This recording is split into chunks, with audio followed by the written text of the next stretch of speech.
दोषी अगर कोई है तो वो जिन लोगों ने पैसा दिया था, जिनसे पैसा उठाया, जिस तरह का ये पैसों का कारोबार चल रहा है और सूदखोरी चल रही है, ये पूरी गैर कानूनी है। भाजपा और भाजपा के लोगों ने याद कीजिए नोटबंदी की थी, बैंकों में भरा पड़ा है पैसा। अगर बैंकों में पैसा भरा पड़ा है तो आखिरकार व्यापारी को या कारोबारी को इस तरह के सूदखोरों से कैसे पैसा लेना पड़ रहा है। और सूदखोरों का जो हिसाब किताब है वो बहुत अलग है। पता नहीं कितना पैसा वसूलते हैं, पैसा नहीं मिलेगा तो धमकाएंगे, समय समय पर आपको प्रताड़ना देंगे, आपके घर घुसाएंगे, आपको फोन करेंगे। और एक व्यापारी मिला जिसकी पिटाई की, कान में चोट थी, आंख पूरी लाल कर दी पीट पीट करके।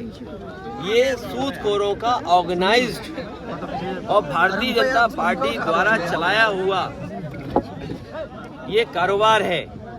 और महसूस ये होता है बात करने से, लोगों से जानकारी जो मिली है, ये बीजेपी के लोगों को मुनाफा मिल रहा है इसका। जब मुनाफा वो कमाएंगे तो मुनाफा किसी न किसी को तो देंगे।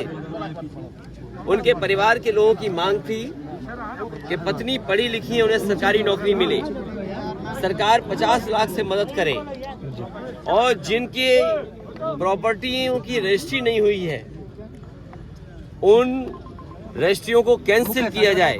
इस सरकार के हाथ में जब चाहे तब रजिस्ट्रियां कैंसिल कर सकती है सरकार।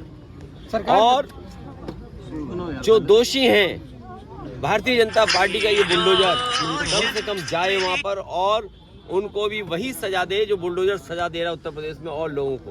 अगर भारतीय जनता पार्टी ये दावा करती है उनकी सरकार कि बुलडोजर न्याय दिलाता है, तो आखिरकार नंदलाल गुप्ता की पत्नी को न्याय, उनके परिवार को न्याय बुलडोजर कब दिलाएगा?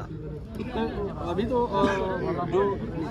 क्या मांग करेंगे उनके बीजेपी की? मैं उनकी पत्नी की सरकारी नौकरी लगे, क्योंकि 2 बच्चे हैं। आखिरकार उनका जीवन यापन कैसे होगा? बूढ़ी माँ है, उनका कैसे घर चलेगा?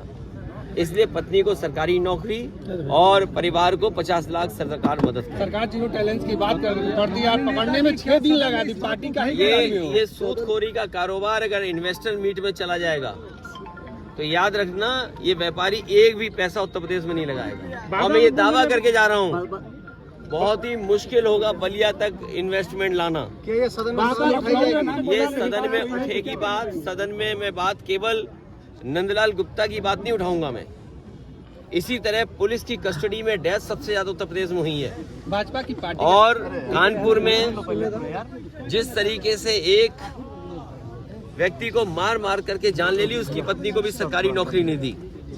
इस सरकार में अन्याय चरम सीमा पर है, कोई न्याय की उम्मीद नहीं कर सकता। बुलडोजर वहीं जा रहा है जहां भारतीय जनता पार्टी चाहती है बुलडोजर जाए, जहां पर उन्हें वोट का लाभ होगा। न्याय के लिए बुलडोजर नहीं है, ये वोट के लिए बुलडोजर है। ये भारतीय जनता पार्टी की सरकार में कहीं रवैया ठीक नहीं है। ये मंत्री जी पार्टी के सदस्य उसमें शामिल है, मैं उस पर कार्रवाई नहीं की जा रही। मैं पुलिस की सांठगांठ और बीजेपी के बड़े लोगों की सांठगांठ के बिना इतना बड़ा सूदखोरी कारोबार नहीं चल सकता।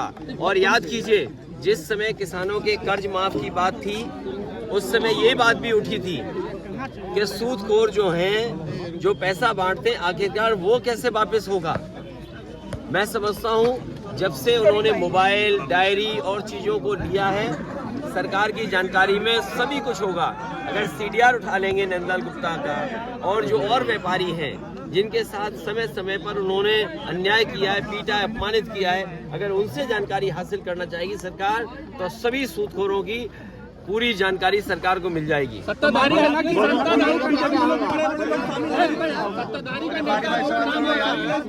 जितने सूदखोर सत्ता से जुड़े हुए हैं क्या? सत्ताधारी लोग शामिल हैं।